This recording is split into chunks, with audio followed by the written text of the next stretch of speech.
Yo, what's up, y'all? I'm on this motherfucking brandy and orange juice. That's my shit. And I got a little bit of, rolled up too, but I'm reading tonight from, and this is my first reading, and I'm only going to read a little bit, but I'm reading from the Kybalion, the Centenary Edition, but I'm going to skip past the introduction. Actually, I like the introduction of this edition, so kind of gives like a little synopsis, of the Kybalion. Even though my original one was the paperback brown one, but here we go. Introduction to the Centenary Edition by Richard Smoley, and this is the Kybalion, Hermetic Philosophy by 3 Initiates. The Centenary Edition. Let me get this shit popping. Gotta take my breath, because the breath is everything. All right, look. People grazing in metaphysical bookshops may have wondered about the mysterious volume called The Kybalion, written by 3 Initiates and first issued by the Yogi Publication Society of Chicago in 1908. The best-known edition is a plain volume bound in a blue cloth and stamped with gold, in a format like those of other books from the same publisher, including various works of yoga by one Swami Ramacharaka. Ashe, nigga. The Kybalion claims to be a brief introduction to the mystical tradition that has survived from antiquity. The core of the work is a series of aphorisms, which, the author contend, go back to the early days and were passed on from teacher to student. The exact signification and meaning of the terms have been lost for several centuries. The word Kybalion, taken at face value, looks vaguely Greek, but it has no meaning in that language. The closest word to it in the standard Greek lexicon, curiously, is Kybeia, Kybeia, meaning dice game. It is also tempting to connect this word with the Jewish mystical tradition known as the Kabbalah, especially given that early modern occult texts, such as the 17th century English translation of Cornelius Agrippa's 3 books of occult philosophy, sometimes uses the Hebrew word for Kabbalah, Kabbalists, Mercubalim, Mecubalim, Mercubalim. But the Kabbalah is never mentioned in the Kybalion. And I just want to point out that I'm standing right in front of a fucking frame of a Kabbalah or a tree of life. But I digress anyway. Rather, it presents itself as the essence of the teaching of Hermes Trismegistus, thrice greatest Hermes, a legendary semi-divine figure who is said to have brought learning to Egypt in the remotest past. Hermes Trismegistus is often identified with both the Greek god Hermes and the Egyptian god Thoth. The Kybalion is organized according to 7 basic principles, which it says from the basis or form the basis of occult philosophy. Before I fucking continue with these hermetic laws, look, I'm just doing this because I'm just doing this shit. I like doing this shit. So if I mess up or stumble on some words or whatever, this ain't fucking audible. You go just have to deal with this shit. You know what I'm saying? But I'll try to be as clear and concise as I possibly can. But anyways, let me get back to that. The Kybalion is organized according to 7 basic principles, which it says form the basis of occult philosophy. Number 1. Mentalism. The all is mind. The universe is mental. Number 2, correspondence. As above, so below. As below, so above. Number 3, vibration. Nothing rests. Everything moves. Everything vibrates.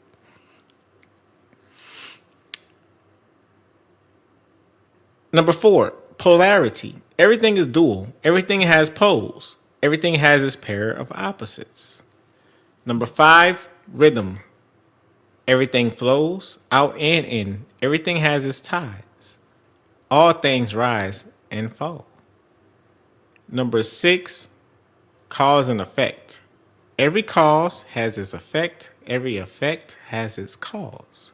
Everything happens according to law. And number 7, the final of the Hermetic laws, gender. Gender is in everything.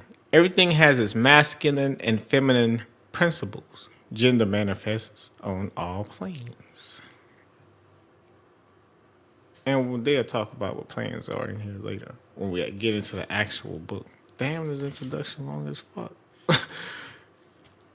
Okay. Now I ain't gonna go all through this motherfucker if this shit ain't got the bread and butter, but here, okay, let's go. The origins of this book have mystified many. Scholar Philip Gillespie argues convincingly, I believe, that it was written by William Walker Atkinson, who operated the Yogi Publication Society in Chicago. As the first principle, mentalism suggests, the ideas of the Kybalion bear some resemblance to New Thought, a movement to which Atkinson was closely connected. The universe, the Kybalion tells us, is contained in the mind of the All. The All creates the universe mentally in a manner akin to the process whereby man creates mental images. This idea is central to practically all New Thought teachings. Nevertheless, the book does echo a more remote past. The term the all, for example, resembles the Greek to pan. Pan. We'll get into that some other time. Which also means the all, and which appears in some Hermetic maxims, most famously hen to pan. Hen to pan. H-E with an accent going forward. N. T-O with an accent going forward over that O. P-A-N with, I can't think of that accent, above the A, but it's like a triangle. It looks like French or some shit. Accent aigu over that E. But anyway, given the claims made for it, the most obvious source to examine for the roots of the Kybalion is the Corpus Hermeticum, or Hermetic body of texts. I was just reading that shit. These were composed probably in the early centuries CE and purport to expound the wisdom of Egypt as narrated in a series of discourses and dialogues, including Hermes and his son Tot, a version of Thoth. And indeed, there are intriguing resemblances between these works and the Kybalion. The first text in the Corpus Hermeticum, the Poimandres, probably a Greek adaptation of the Egyptian word for a mind of authority, tells us that the source of the universe was nous, consciousness or mind, much as the Kybalion asserts the principle of mentalism. Moreover, the divine mind is described as being androgynine and existing as light and life, which parallels the concept of gender as set out in the Kybalion. The Kybalion also speaks of the principle of correspondence. This idea appears in another ancient Hermetic text, the extremely brief and elliptical Emerald Tablet, which says in Latin, quod es superius es secus quod es inferius, quod es inferius es secut quod es superius, ad perpetranda maracula renius. Okay, would that translate into is what is above is like what is below, and what is below is like what is below. Oh, hold up. Shit. How fuck that shit up. Okay, listen. What is above is like what is below, and what is below is like what is above, to enact the wonders of the one thing. The Emerald Tablet is said to have originally been written in Syriac, a Semitic language spoken in the eastern Mediterranean world in antiquity, but it survives only in somewhat dissimilar translations in Latin and Arabic. Whether there really was a collection of aphorisms known as the Kybalion and passed down from master to pupil from the days of antiquity is hard to say. There are, to my knowledge, no copies of it or any references to it that predate the 1908 edition. But that does not mean there were none. And there are claims of similarly hidden texts in other traditions. The Russian esotericist Boris Moraviev claimed that esoteric Christianity has an unpublished set of aphorisms called the Golden Book, some of which he quotes in his 3-volume work Gnosis, studying commentaries on the esoteric tradition of Eastern Orthodoxy. Although these do not resemble the maxims of the Kybalion to any degree. As for another, William Walker Atkinson was born in Baltimore, Maryland. After an abortive career as a lawyer, he moved to Chicago with his family in 1900 and lived there for most of the rest of his life. He began writing books and articles in the vein of New Thought, a movement that stresses the power of the mind in creating reality. His first book, Thought Force, was published in 1901. Most of Atkinson's books were published pseudonymously. In 1903, he began writing under the name Yogi Ramacharaka. And in 1908, the Kybalion appeared, ascribed to 3 initiates. The publisher was Atkinson's own Chicago-based Yogi Publication Society. The identity of these 3 initiates has long been a puzzle. Many candidates have been named, notably the occultist Paul Foster Case, founder of the society known as the Builders of the Aditum. But as Philip Delisp's research has shown, the book almost certainly had a single author, and that was Atkinson. Indeed, in 1917, for a French edition, a translator identified the author as the Matra psychist American W. Atkinson. The Kybalion, hold on, did I make sure? Okay. The Kybalion quotes a number of sources from Atkinson's time. Thomas J. Hudson's 1893 work, The Law of Physic or Psychic Phenomena. Rama Prasada's 1890 title, The Science of Breath and Philosophy of the Tattwas, as well as philosopher William James and Herbert Spencer. But his chief source probably lay elsewhere. In a 2009 blog post, tarot scholar Mary K. Greer suggests a plausible source for the Kybalion. 1885, Anna Kingsford, an English woman who founded an organization called the Hermetic Society, published a book titled The Version of the World of Hermes Mercurius Trismegistus, which contained an adaptation of the Hermetic text. As Greer points out, this book, especially in its introduction, written by Kingsford associate Edward Maitland, offers parallels for the Kybalion's 7 principles. So let's see. Number 1, remember, mentalism. Maitland asserts that consciousness is the indispensable condition of existence. Matter itself merely a mode of consciousness. Number 2, correspondence. Maitland writes, from the oneness of original being comes a corollary, the law of correspondence between all planes or spheres of existence, in virtue of which the macrocosm is as the microcosm, the universe as the individual, the world as man, and man as God. Number 3, vibration. The Kybalion formulates this principle thus: nothing rests, everything moves, everything vibrates. The idea echoes a passage in one of the Hermetic texts. Number 10, there is nothing immutable, nothing stable, nothing unchanging in nature, either in the heavens or the earth.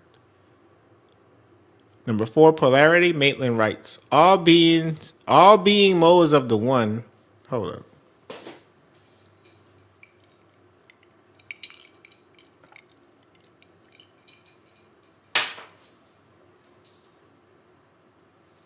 Bear with me for a second.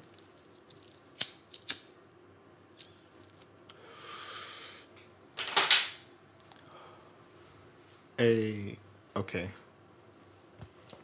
Number 4 was polarity. Maitland writes, all being modes of the one, no inherent antagonism or essential difference is possible. Total unconsciousness is not being and bears consciousness, the relation of darkness to light. The latter alone of the two being, however, reduce positive entity and darkness being non-entity. I felt I need to read that again. Number 4, polarity. Maitland writes, all being modes of the one, no inherent antagonism or essential difference is possible. Total unconsciousness is not being and bears to consciousness the relation of darkness to light. The latter alone of the two being, however, reduce positive entity and darkness being non-entity.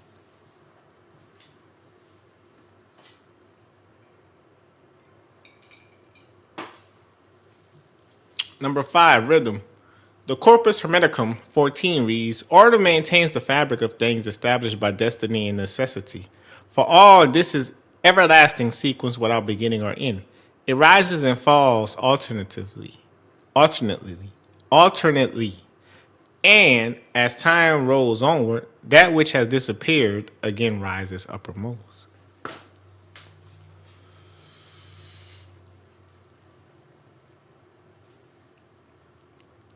Number 6, cause and effect.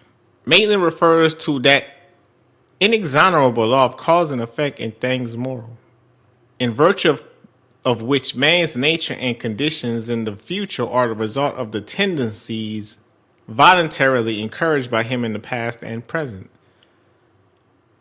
Number 7. Let me go back to number 6. Cause and effect. Maitland refers to that inexorable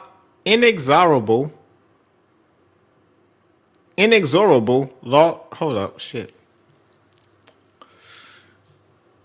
You know when they put the dash and shit? Maitland refers, this is cause and effect. Maitland refers to that inexorable law of cause and effect in things moral, in virtue of which man's nature and conditions in the future are the results of the tendencies voluntarily encouraged by him in the past and present. And number 7, gender. Maitland writes, so far from repudiating the relations of the sexes, the Hermetic doctrine exalts them as symbolizing the loftiest divine mysteries and enjoying their exercise as a duty, the fulfillment of which in some at least of its incarnations is essential to the full perfectionment and initiation of the individual.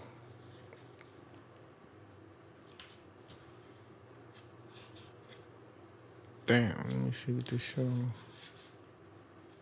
Okay. We could bro through this. Damn, I'm gonna have to upload this shit now. Okay, hold up.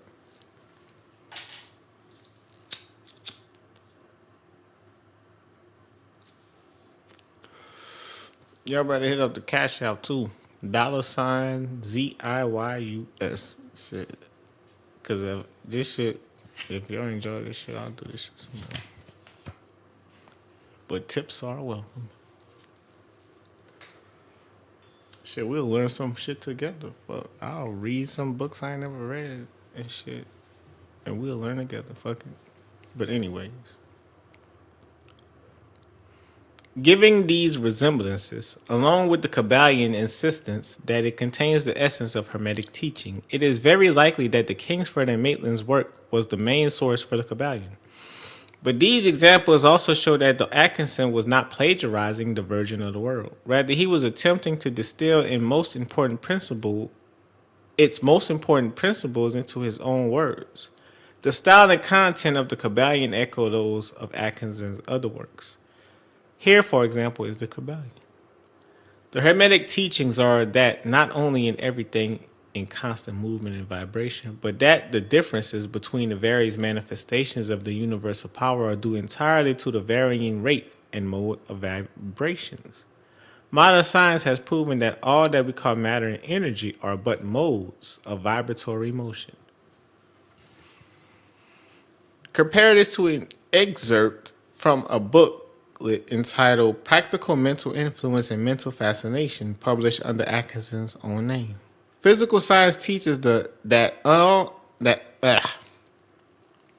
Physical science teaches that underlying all forms, degrees, and apparent differences, there is to be found a manifestation of some elementary energy, which manifests in what is known as vibrations.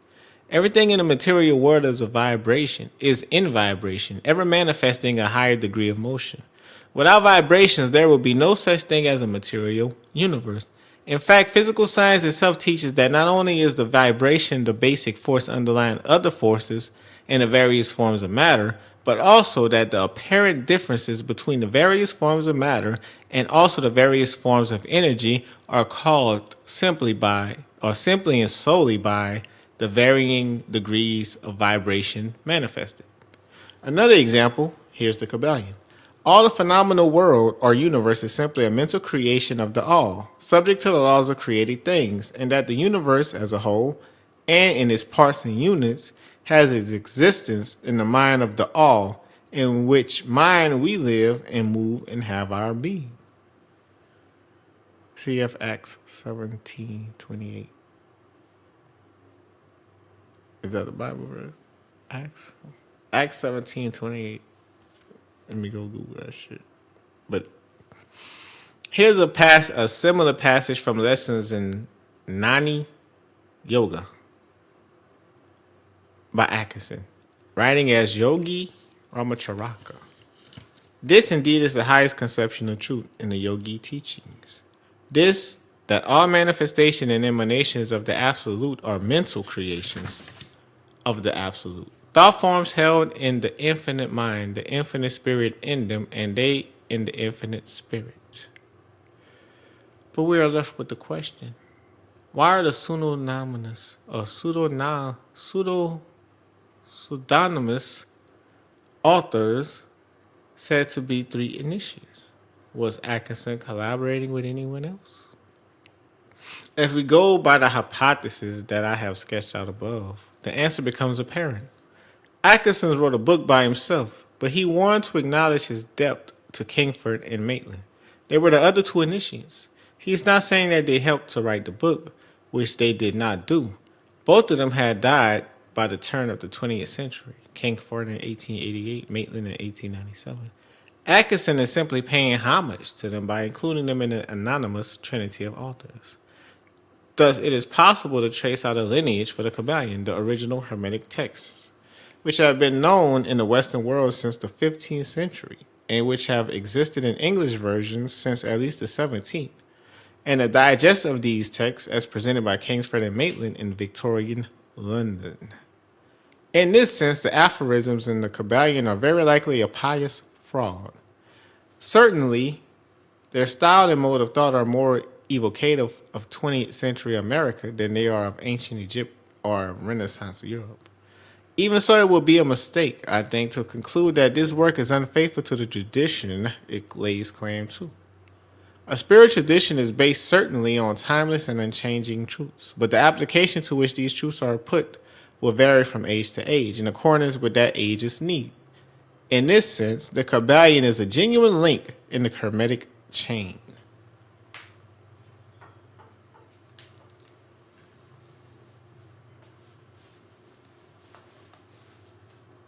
Taking a little puff break. Taking a little puff break. That was the lighter, by the way. Okay, so remember, this is the introduction to the Kybalion, the Centenary Edition. And I'm going to have the picture of how this version looks. I got it because I saw it at a bookstore and it was like black and hardcover and gold. And I was like, damn, that shit look fire. So I had to get it.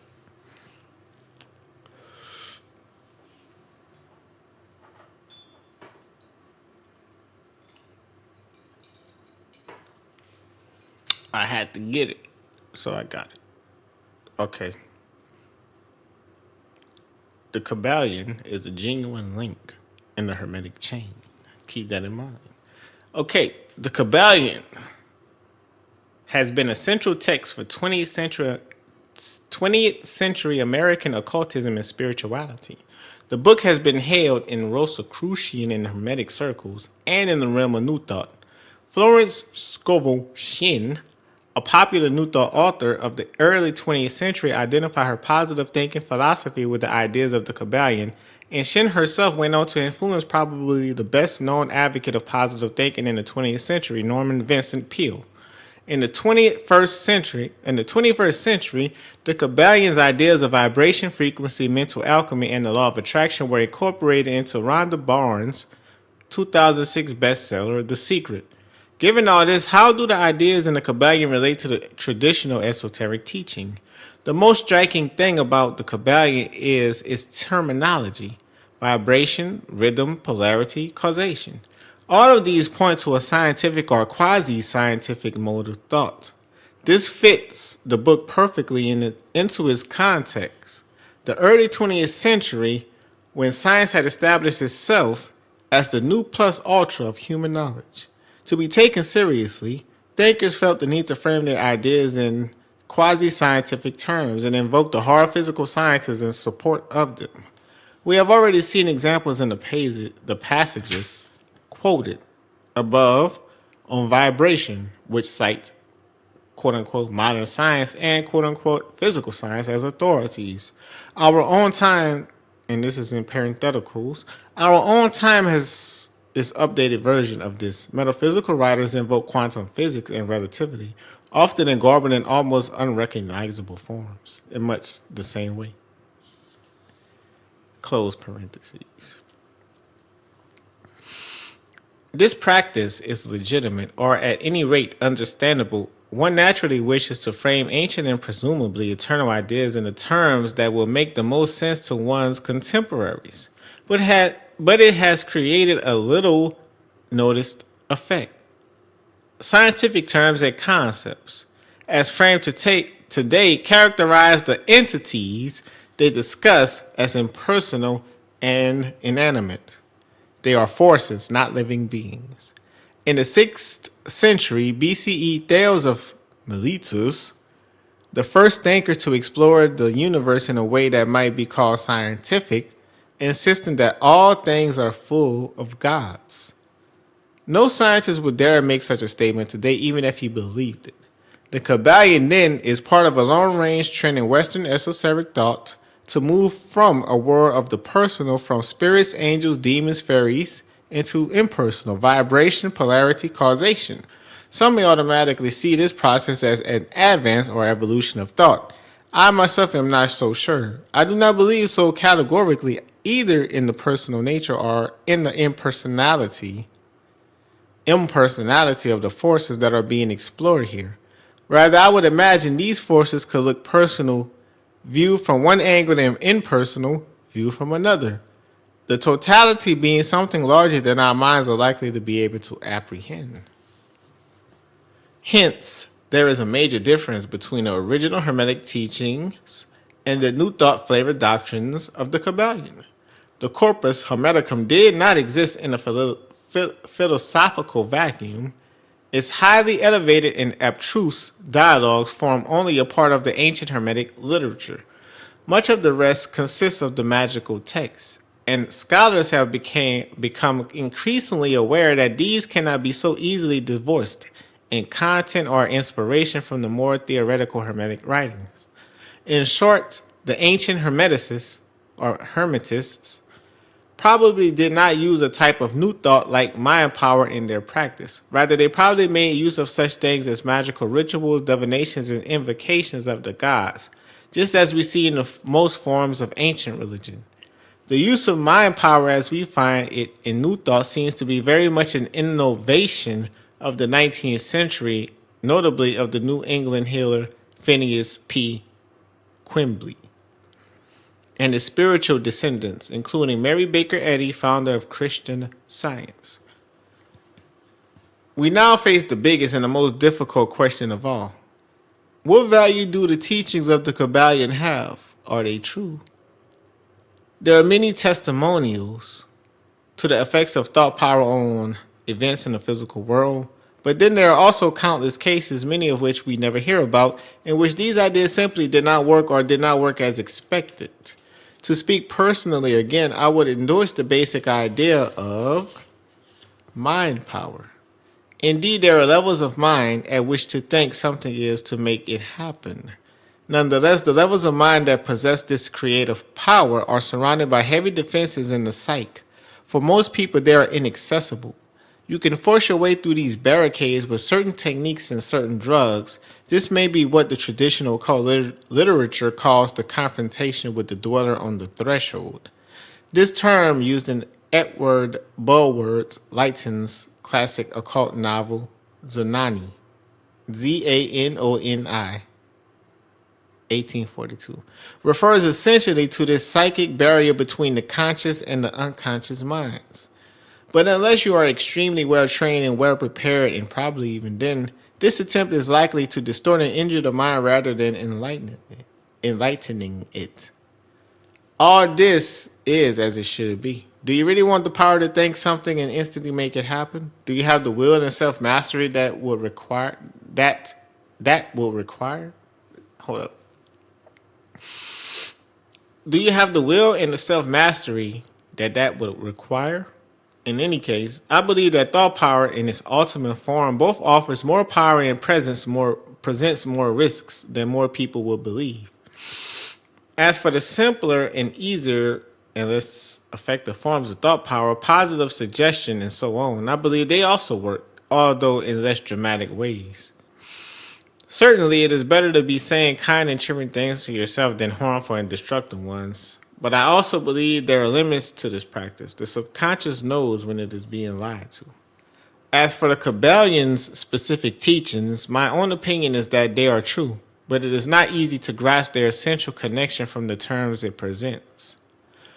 Take the idea that the universe is entirely mental in nature. On the surface, this idea appears to be false. On the surface, it seems that there are, in parentheticals at least, two distinct types of events.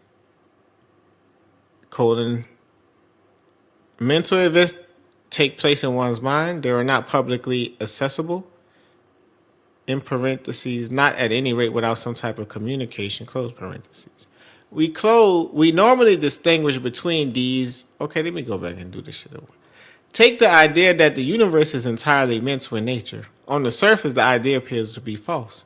On the surface, it seems that there are at least two distinct types of events. Mental events that take place in one's mind. They're not publicly accessible, not at any rate without some type of communication. We normally distinguish between these and physical events, which are for the most part publicly accessible. If you and I are in the same room and there is a green lamp on the table, we will both see it. But as I've said in my book, The Dice Game of Shiva, How Consciousness Creates the Universe, there is more truth to the idea of mentalism than there may seem to be. We can understand it more clearly if we take the following viewpoint. There is which experiences and that which is experienced. The former okay, let's go back. We can understand it more clearly if we take the following viewpoint. There is that which experiences and that which is experienced. The former has many names in the world's tradition: the self, Atman, Purusha, the true I, Buddha, nature, spirit. It is pure cognition. It has no contents of its own. Then there is that which is experienced. This includes the sum total of all experience, both physical and mental. It is variously known as prakti, the world, as in the Gospels, and even matter. But it is not matter as conventionally understood. It is simply that which is perceived in all forms. In this sense, a rock is matter, but so is the image of a rock in your mind. Prakti is constantly changing, constantly moving, constantly altering. The Kybalion the Kybalion can tell us nothing rests. Everything moves, everything vibrates. In ordinary human consciousness, that which experiences is entangled with that which is experienced. Again, in ordinary human consciousness, that which experiences is entangled with that which which is experienced. We believe we are what we experience. We believe we are the thoughts and emotions that pass through the mind. We become what we behold. It can be difficult to detach the two, but I believe that this is precisely the goal of many forms of meditation. The self, as pure witness, watches all phenomena, mental and physical, inner and outer, pleasant and unpleasant, as images passing across the screen of the mind. In this sense, we can say that all is mental. Notice also that the interaction between self and phenomena can itself vary. Self can identify with the contents of its experience, or it can detach itself from them. It seems likely to me that neither of these stances is absolute, and indeed they can alternate or appear to alternate rapidly in many cases. Self-identification or self-identifies with its contents, then detaches itself from them. Let's go further and point or posit that this process takes place at all levels of manifestation, from that of the subatomic particle to the atom to our own level and beyond. In parentheses, it is, in my view, entirely legitimate to speak of the consciousness of the atom. Close parentheses. If we posit some kind of process whereby this goes on constantly and, shall we say, habitually, we now see the source of the vibration that the Kybalion describes and which, as it points out, is the standard feature of the universe. Because this process takes place at all levels and scales of reality, we also see the source of correspondence among all levels, the Kybalion asserts. In fact, these considerations help explain all the basic principles of the Kybalion. In addition to the ones I have just mentioned, we have polarity. This is the polarity between self and the world, between that which experiences and that which is experienced. Gender, self and other, that which experiences and that which is experienced, correspond to the masculine and the feminine, respectively. Hold up. Gender, self and other, that which experiences and that which is experienced, correspond to the masculine and feminine, respectively. So that which experiences is the masculine, that which is experienced is the feminine. Rhythm, the perpetual alternation between identification and attachment between self and other, again at all levels, generates the rhythm of the universe. The perpetual alteration or the perpetual alternation between identification and attachment between self and other, again at all levels, generate the rhythm of the universe. And cause and effect. What we observe as cause and effect is simply the operation and outcome of the processes. In any event, even these few brief points can help us see the depth and fertility of the ideas in the Kybalion. They also help us see that these ideas are not merely an arbitrary string of axioms, but expressions of certain basic principles that, once understood, illumine them all. And that is the end of the Centenary introduction of the Kybalion. Okay, so this is the Centenary Edition. It's a hardcover black book. And this was given by Richard Smalley. So next we will have the actual introduction from the book, The Kybalion. And then we'll go on to those, chapters. But if that's what's requested, that's what shall be done. You know what I'm saying? But yeah, I got this because I saw it in the bookstore, even though I already had a soft cover. But I like this introduction to the introduction, this alternate introduction. It's pretty insightful. It actually gave me some new ideas. Even though I read this before, just looking at it now, it's standing out now, I guess because I didn't have the eyes to see at the time. So, yeah, I'm definitely going to be going back over this introduction or re-listening to this video just so I can get those things and those ideas embedded within my psyche on some deep mythical psychology type shit. Lucaners.